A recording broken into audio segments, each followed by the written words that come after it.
How to create a bill of quantity for a steel bridge in Robot Structural Analysis. Cost Optimization Guide. Welcome to my YouTube channel. In this tutorial, I will guide you through the process of creating a bill of quantity for a steel bridge using Robot Structural Analysis. I'll also show you how to use it to optimize cost for your bridge or any construction project. By the end of this video, you'll have a clear understanding of how to efficiently manage materials and reduce expenses in your structural designs. Don't forget to subscribe to my channel and click the bell icon so you never miss an update. Be the first to watch my latest tutorials on structural engineering and cost optimization. Let's get started. Step 1. Go to the Geometry tab.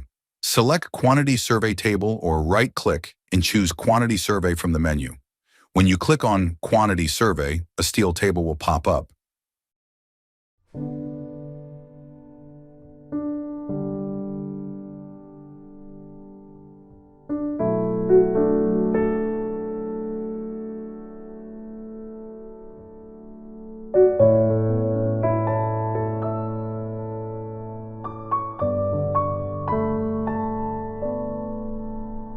Step 2. Save the file as an Excel file. Open the Excel file and navigate to the table. Enter the material prices into the Excel table. This will help you calculate the total cost of the structure.